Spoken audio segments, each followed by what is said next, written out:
Olá, muito boa tarde. No ar, programa Fundos Imobiliários aqui pela Infomoney TV, ao vivo pela Infomoney, também pelo Facebook da Infomoney. Muito bom que você nos acompanhe mais uma vez. Hoje eu vou mostrar, quem vai mostrar isso é o Pedro Junqueira e o Alfredo Marrucho, o quanto 2018 foi um ano de consolidação da indústria de fundos imobiliários e a transformação que aconteceu. A gente vem acompanhando o crescimento dessa indústria. Hoje eu vou trazer mais uma vez o boletim mensal da B3 e a gente percebe o quanto a indústria cresceu. Mas só o Kibar tem o raio-x do que aconteceu com essa indústria e todo ano eles publicam um anuário. E aí o Pedro e o Alfredo estão aqui para mostrar para a gente essa grande transformação e o que tem por vir, porque eles não olham só o que é de bolsa, mas também os fundos não listados. Então daqui a pouco a gente vai ter uma conversa aqui daquelas para os apaixonados de fundos imobiliários fazerem todas as suas análises e projeções para o que vem pela frente por esse mercado. Deixa eu falar rapidamente dos fatos relevantes e alguns destaques para a gente poder bater esse papo aqui. Fatos relevantes eu trouxe um só, tá? Dia 21 do 3, o TB Office, o TBOF 11, que é administrado pelo BTG Pactual, anunciou aí que a farmacêutica, que é locatária do TB Office, teve problemas operacionais internos e não conseguiu efetuar o pagamento do aluguel de fevereiro. Com isso, o rendimento desse mês veio um impacto negativo de 20,22%. Com uma curiosidade, eu acompanho os fatos relevantes toda semana, se não me engano é a quarta empresa diferente que tem um problema operacional. Eu estou curioso para entender que problema é esse, porque já aconteceu, salvo engano, com a Ambev, Microsoft, e a BV farmacêutica e mais uma.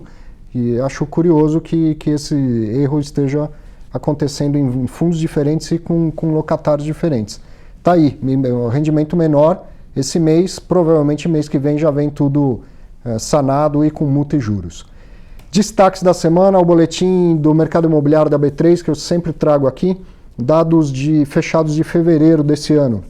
Então olha lá, ao todo 415 fundos, sendo que 171 já estão listados na B3, disponíveis para a gente investir. O valor de mercado dos fundos listados batendo 50 bilhões, enquanto o total da indústria aqui, batendo 95 bi, quase perto de 100 bilhões já, a indústria de fundos imobiliários. E o número de investidores que não para de crescer, o que é sempre uma boa notícia, são atualmente 252.768 investidores. É impressionante o crescimento e, na minha opinião, isso vem com um pouco mais de maturidade dessa vez, com as pessoas conhecendo o mercado e entendendo o mercado. Porque o ano passado, a gente vai ver já pelos próprios dados da Kibar, não foi um ano de estouro, de grande valorização do IFIX, pelo contrário, o IFIX teve até uma valorização próximo, abaixo do CDI, né? Então, me parece que esse movimento ele é um tanto mais consciente dessa vez do que da vez passada. Eu substituí aquela série do Beabá dos fundos imobiliários pela declaração do imposto de renda. Eu vou toda semana trazer alguma dúvida aí que vem acontecendo. E primeiro fazer uma retratação. No tutorial, quando eu fiz no dia 1º de março, eu dei uma informação correta. Depois alguém me escreveu, eu fui corrigir e acabei falando algo errado. No caso de receber uma amortização parcial, sua única informação vai ser corrigir o valor lá em bens e direitos. Só isso, não tem que declarar isso em rendimentos, não tem que declarar em lugar nenhum o valor recebido. Ele vai aparecer na sua conta corrente, na conta da corretora, em algum lugar. Mas não declare em nenhum outro canto, apenas ajuste o seu valor na declaração de bens e direitos, porque se você declarar isso como um rendimento, vai ser errado e vai duplicar esse valor no seu patrimônio. E uma dúvida que eu tenho recebido muito é essa: olha, eu comprei e vendi todas as cotas durante 2018. Sei lá, alguém comprou em fevereiro, quando chegou em agosto, vendeu, e aí quando chegou em 31/12 não tinha nada de fundo imobiliário. O que ele faz? Ele tem que declarar? Sim, tem que declarar. Em bens e direitos, obviamente, não declara nada, porque só interessa o que você tinha em 31/12. Mas ao longo do período em que você teve com o fundo, se você recebeu o rendimento, você vai declarar os rendimentos em isentos e não tributáveis. E se você comprou e vendeu, você teve um resultado positivo ou negativo dessa venda, tem que ser declarado lá em renda variável, fundos de investimento imobiliário. Tá ok? Semana que vem eu trago mais alguma coisa sobre declaração de imposto de renda. A gente tem até abril para isso. Não deixe de baixar, ler e compartilhar o Guia de Investimentos em Fundos Imobiliários, que é gratuito. Eu escrevi aqui um PDF em parceria com o Infomoney. E conheça o curso Viva de Renda com Fundos Imobiliários. Cada vez mais gente chegando ao mercado e também fazendo o curso, aprendendo e investindo conscientemente. Entra lá no site do Infomoney e conheça o programa do curso, que eu tenho certeza que depois disso você vai investir sabendo o que está fazendo, que é isso que importa, né? Escolher os fundos certos para o seu perfil. E me encontre por aí nas redes sociais, manda uma dúvida, manda um recado. Eu não tenho tido tempo de responder todo mundo por escrito, mas principalmente sobre imposto de renda eu aproveito para trazer aqui e responder coletivamente. Muito bem, vamos bater um papo com o pessoal da Okibar, que já está aqui gentilmente. Pedro, Alfredo. Prazer estar aqui, falar com você. Boa tarde, muito obrigado. Boa tarde.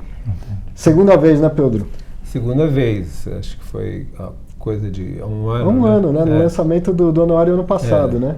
E o mercado de um ano atrás para cá, eu acho que claramente atingiu aí um patamar já bem distinto no sentido do desenvolvimento, que pode ser claramente comprovado por diversos tipos de indicadores.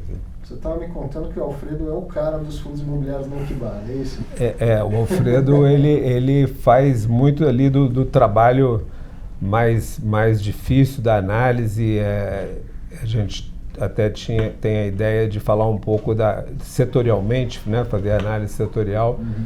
E aí o Alfredo com certeza vai agregar muito aí. Quanto tempo acompanhando isso, Alfredo?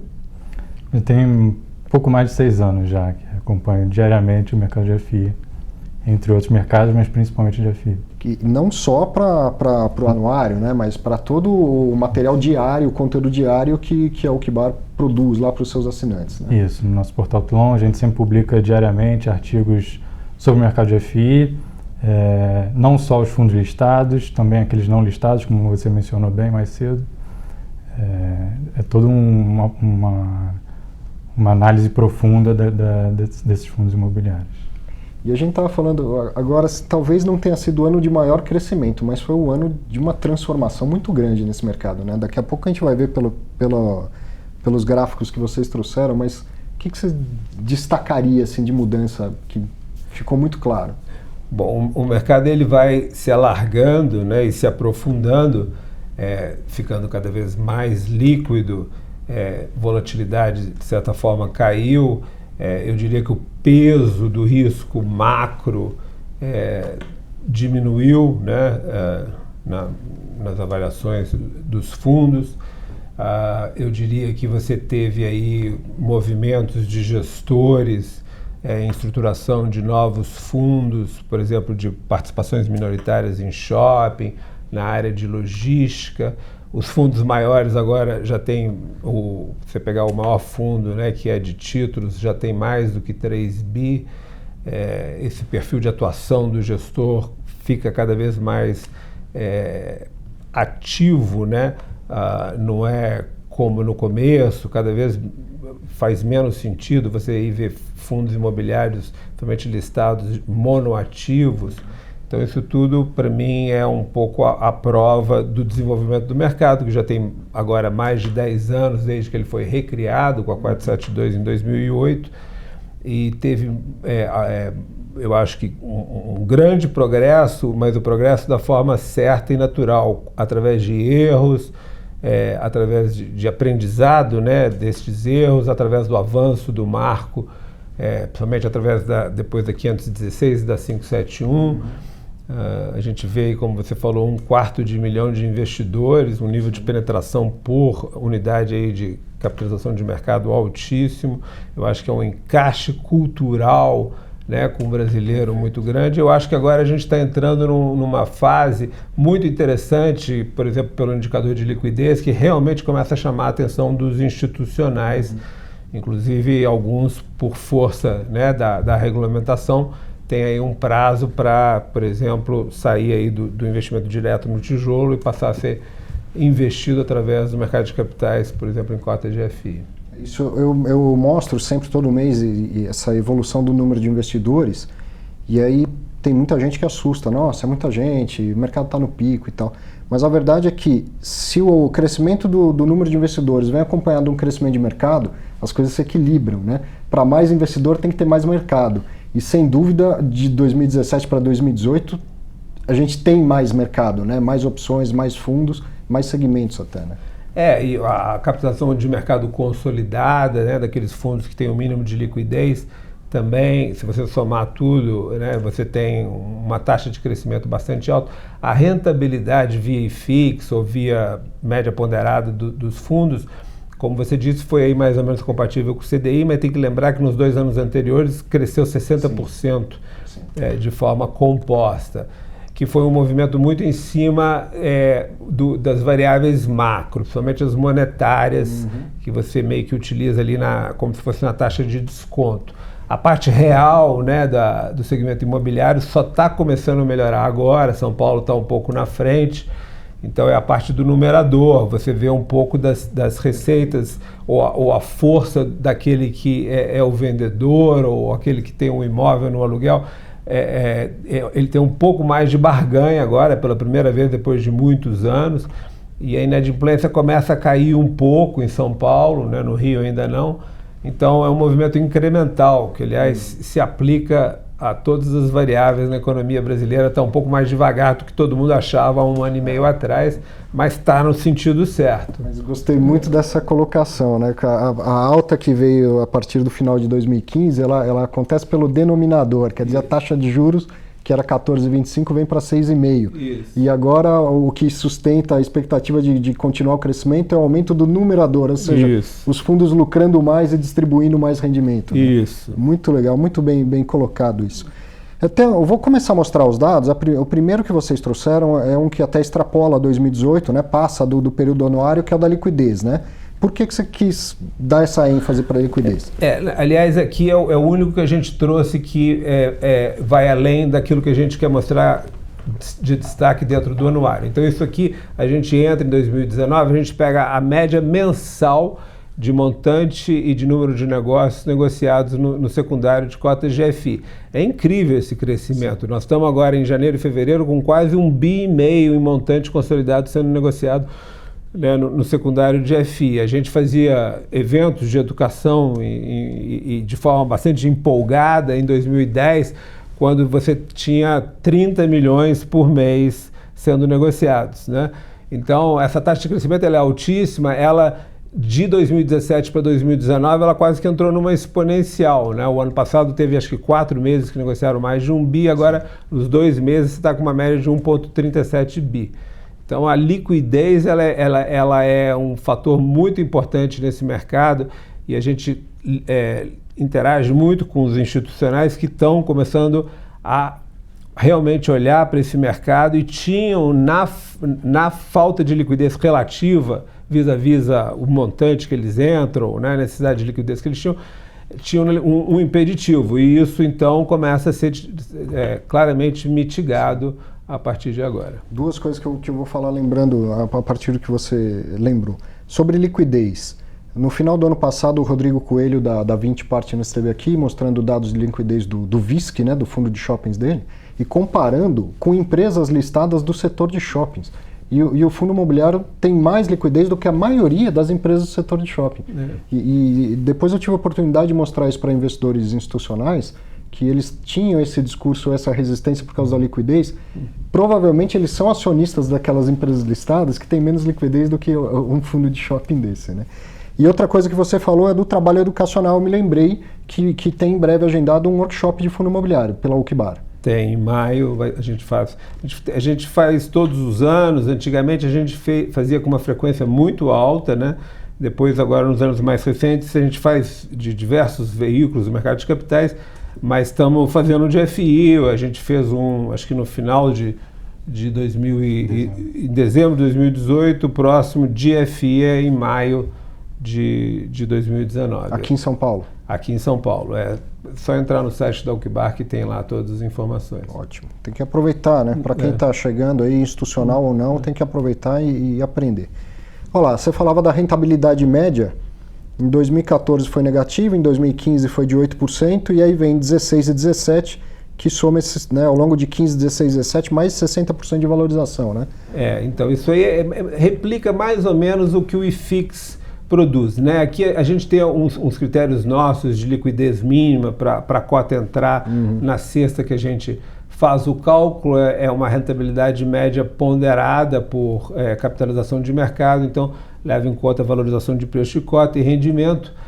E 16 e 17 em cima daquele movimento monetário deu de forma composta 60%, já tinha rendido 8,1 em 2015 e 2018 6,2. Nos primeiros 2 meses de 2019 já rendeu aí uns 6%, que você ainda teria que capitalizar ali em cima do que fechou 2018. Então tem sido extremamente rentável.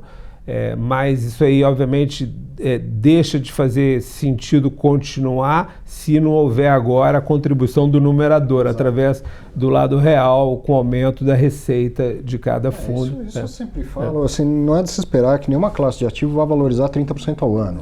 Né? Isso só aquela loirinha que sabe como faz, eu não sei como faz. Quem investe com consciência, quem investe de maneira certa, não deve esperar 30% de valorização em nenhuma classe de ativo. Acontece de vez em quando? Acontece. Consistentemente todos os anos? Claro que não, senão a gente já estava todo mundo bilionário, né? Mas a questão é olhar para frente e entender que, muito provavelmente, pelo ciclo imobiliário, a gente tem anos de melhora, né, gradual e paulatina, pelo menos é a minha visão, e que é o numerador que você fala. Emissão de fundos, olha o crescimento também marcante, né? Exatamente. Esse é o mercado primário, né, que ele ganha força a partir de um secundário com uma precificação mais elevada, né, que atrai o emissor a emitir mais. A gente teve algumas ofertas o ano passado que não foram totalmente colocadas tal qual planejadas, porque foi exatamente ali no evento dos caminhoneiros, por volta de maio. Senão teria batido o recorde de emissões no ano do boom, dos 2 anos ali do boom dos IPOs, que foram 2012 e 2013, mas quase chegou lá. Em ofertas, na verdade, foram quase, acho que 11, né, bi ofertados, mas só uns 8 colocados em função desse evento de maio. E duplicou o volume de emissões primárias de 17, que já tinham duplicado de 16. Então, é a volta da força aí do mercado primário. É o que eu falava, para mais investidor tem mais mercado. Né? Não é que é um mercado do mesmo tamanho que está dobrando de investidor de um ano para o outro. Pelo contrário, né? O mercado vem crescendo junto com isso. Agora começa um detalhamento, né? Aquilo que eu falo que só a Alquibar consegue ter esse olhar. Né? Comenta esse slide. A gente tinha, se pegasse 2 anos atrás, uma concentração muito grande em escritórios, né? E houve uma redistribuição importante, aí, principalmente em 2018, né? Tem na parte da esquerda, né, são no conjunto dos FIs listados, né? E ali a gente vê que por PL, escritórios e shopping, aliás, shopping um pouquinho na frente de escritórios. Por que isso não acontece quando você olha a capitalização de mercado? Porque alguns dos fundos de shopping são listados, mas não negociam, não tem liquidez nenhuma. Então, nos nossos cálculos, a gente estabelece um critério mínimo de liquidez para entrar no cálculo de capitalização de mercado. Mas se você simplesmente levar em consideração se está listado ou não está listado, shoppings já é mais do que escritórios de forma consolidada ali. Os dois ali um pouco, isso em dezembro de 2018, um pouco acima ali de 11 bi, né? E depois um outro segmento muito relevante no Brasil é o que a gente chama os FIs de renda fixa, que aí não é tijolo, né? São os que investem preponderantemente em CRI, e que representam 1/5 do mercado como um todo. Então eu acho um baita de um sucesso também. E a gente enxerga o FI como uma ótima forma do investidor pessoa física ficar exposto a um título de securitização como o CRI, embora a maioria dessas carteiras ainda sejam compostas por CRIs de lastro corporativo, de risco concentrado, que é meio parecido como uma análise de risco de uma debênture. porque não existe tanto CRI com laço pulverizado no mercado e alguns gestores de FI não querem ir lá. Por enquanto, isso aí é uma questão mais de avanço necessário ainda no mercado de CRI, que vai ajudar nisso, né? E do lado direito é interessante olhar algumas categorias que nem existem entre os listados, né? Mas mostra também, né, o avanço do mercado de FI. A gente tem FI de estádio, FI de fazenda, ali é o ativo preponderantemente investido pelo FI. Do estádio eu sei que um deles é o Arena Itaquera lá do Corinthians. Qual que é o outro? O outro é lá no sul, lá no Rio Grande do Sul, do Grêmio. Do Grêmio. Isso. E aí fazendas, muita gente me pergunta, professor, não faz sentido ter um fundo que tenha fazendas? Olha, tem 4. 4. Talvez venha a ser listados um dia, talvez não, mas já tem, né? Isso que você está falando de mais mercado que é necessário, a gente consegue ter esse pequeno aperitivo, vamos dizer assim, nos fundos não listados, justamente porque a gama de ativos investidos é bastante diferente ou mais ampla até do que a gente vê nos listados. Isso dá uma amostra do que o mercado de FI pode vir a se tornar no futuro. Então a gente tem estádio de futebol, como você mencionou, mas tem estacionamento, os mais recentes talvez terminal de transporte, além de escolar, de hospedagem, sim, tem outros fundos. O renda variável seria o fundo que investe em cotas de outros fundos imobiliários. O FOF. Isso. Tem bastante não listado, né? Bastante FOF não listado. Deve ser assim, praticamente carteiras privadas, vamos dizer assim, de grandes investidores, ou buscam né? algum tipo de planejamento financeiro. E o diversificado é o que não dá para encontrar um setor preponderante, mas são todos esses dentro de um mesmo fundo imobiliário. Mas eu me lembro, se olhasse a coisa de uns 3 anos atrás, o material do Okibar chegava a ter mais de 50% em escritórios. Então essa mudança é importante porque mostra a diversificação, né, para o investidor. Hoje dá para de fato diversificar bastante. Escritórios foi, em termos de rentabilidade média, que rendeu um dos poucos que rendeu abaixo da rentabilidade média do mercado como um todo. Esses outros segmentos como shopping, logística, renderam todos acima em 18, né? Você vê que está tendo um shift. Talvez porque consigam responder mais rápido, né, a melhora da economia. Olha lá, ainda estratificando mais, indo mais no detalhe, shopping centers. São 18 fundos, isso considera listados e não listados? Só os listados. Só os listados.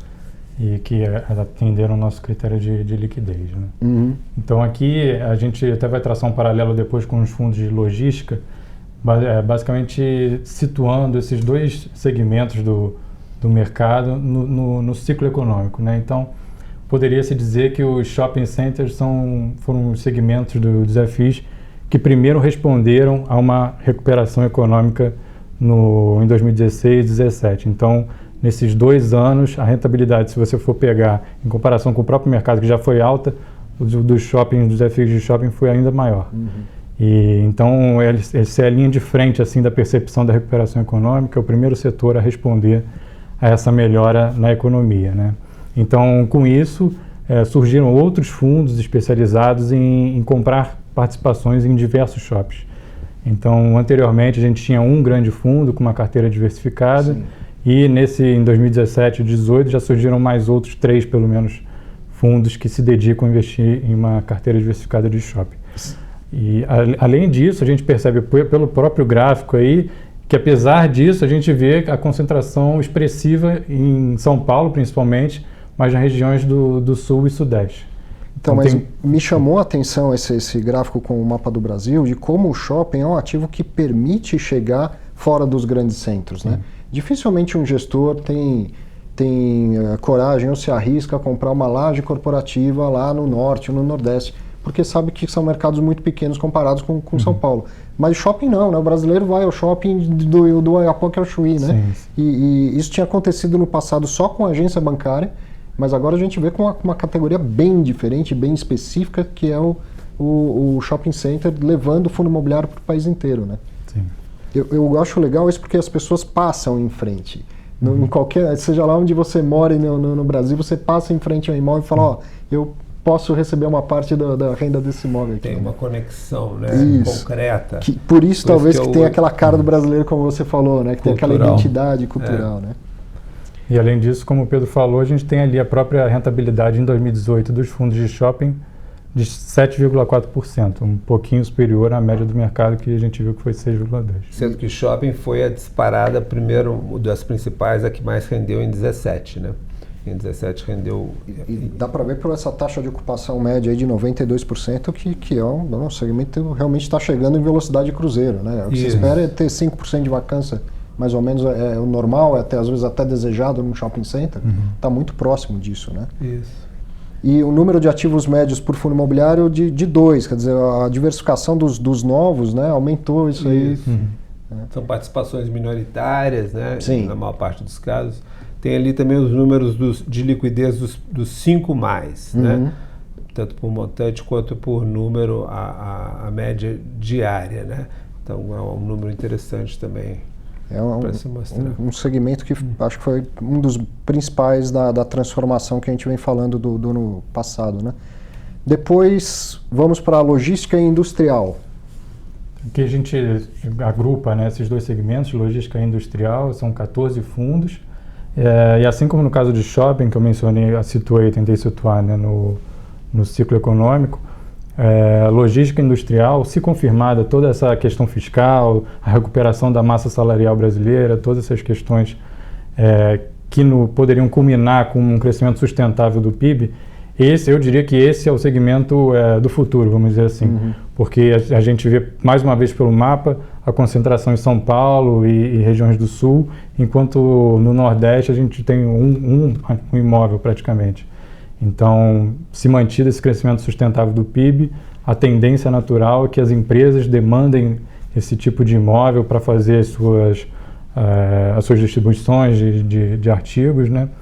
E com isso a gente vê uma ampliação da gama, né, desses ativos pelo Brasil inteiro, que é obviamente bastante carente. Sim. A gente vai ter no mês que vem um programa falando sobre o Last Mile. Vai ser um programa que eu acredito seja memorável. E não vai ser só falando do mercado imobiliário, mas também do mercado de varejo. Vai ter aqui um professor da Dom Cabral explicando o que é o Last Mile no varejo e a transformação que está acontecendo lá, e depois, óbvio, a gente vai fazer um link com o mercado imobiliário. Então, isso que você fala que ainda vai ter um impacto muito grande nesse setor, também tenho certeza, porque o e-commerce é um dos grandes drivers, né, do setor de logística. E o industrial, por consequência, talvez mais lento, né, mas as indústrias vêm também, precisam expandir e demandam esses imóveis, né? Lembrando que o maior fundo do mercado, não o maior, né, mas acho que o segundo maior do mercado, que é o de renda imobiliária do Kinea, metade dele é logística. Verdade, verdade. Ele é meio a meio. Depois, renda fixa. Aqui outro segmento importantíssimo que vem mudando ao longo do tempo, né? Na verdade, quando a gente inclusive compara com os mercados de REITs americanos, que é como se fosse o equivalente, o veículo lá do mercado americano, a gente vê que os mercados, a participação de mercado dos REITs que investem preponderantemente nos MBS, que é o equivalente ao CRI aqui, só representa 10% do mercado. Aqui no Brasil a gente superou isso, a gente tem 1/5 do mercado de FI é FI de papel, né? De novo, é uma forma que a gente vê muito interessante do investidor pessoa física se expor ao risco de um título de securitização, embora ainda a maior parte dos CRIs nessas carteiras sejam CRIs de lastro de risco corporativo, que às vezes nem tem ali a tecnologia, todos os elementos, né, estruturais da tecnologia de securitização construídos dentro do CRI. Mas ali a gente fala um pouquinho também a gente faz um levantamento do lastro consolidado, a gente vê que a gente vê que metade deles, ali um pouco mais da metade, se você somar o IGPM, é indexado a índice de inflação. Isso aí é importante para você ter uma ideia, às vezes, para você entender como foi a rentabilidade desses fundos, dependendo do comportamento da inflação e do juro real, né, eles têm uma maior ou uma pior rentabilidade. Sim. E lembrando também que os FIs de CRI tendem, né, a maior parte deles, a distribuir também a correção monetária em cima do principal, diferentemente do que ocorre com os FIs de tijolo. A gente está quase chegando ao fim, eu quero aproveitar para dar tempo aqui. Ó. O penúltimo slide, que é o mercado de FOF, né, de fundos. Rapidamente, o que dá para destacar disso? Bom, também estão expandindo, né? São mais gestores fazendo isso. Esse segmento ele tende, inclusive, a aumentar a liquidez do mercado de FI pela o volume de trading da própria carteira dentro de cada um desses FIs. Eles já são 10 fundos, ali a gente mostra também números importantes de liquidez dos 5 mais, tiveram uma rentabilidade acima da rentabilidade média durante o ano de 18. A gente põe ali também em cima quais são os principais fundos detidos por esses fundos. A gente põe ali os 5 maiores individuais e depois o quanto que cada setor de tijolo ou de papel representa na carteira. Então, é uma fotografia, um radar interessante dessas carteiras todas, mas o ponto aqui é que eles são muito representativos dentro da indústria de FI, representam 1/5 dela. Eu vou deixar aqui, infelizmente o nosso tempo acabou, mas você que está assistindo, baixe o anuário, o KIBAR de Fundos Imobiliários 2019, porque a informação está lá disponível e é gratuita. Isso, né? é o QR Code aí, né? É só escanear esse QR Code e vai estar lá. Isso.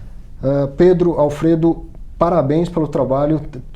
Acho que todo mundo contribui de alguma maneira e esse olhar que vocês dão e documentam, pode ter certeza que contribui muito para o avanço, para o desenvolvimento do mercado de fundo imobiliário. Quem chega hoje, quem quer estruturar um fundo imobiliário, quem quer investir num fundo imobiliário, o institucional que está querendo aprender mais, ele tem um arcabouço lá para ir buscar de histórico e entender a dinâmica desse mercado. Sempre fui fã desse trabalho de vocês. Obrigado, parabéns. Muito obrigado. 2020, quero vocês de volta aqui, mas não só em 2020, voltem quando quiser. Tá bom, muito obrigado, Arthur. Para você, tenho certeza que você gostou, né? Baixa o anuário mesmo, leia lá com detalhes. Semana que vem a gente se vê de novo, um grande abraço e um ótimo fim de semana.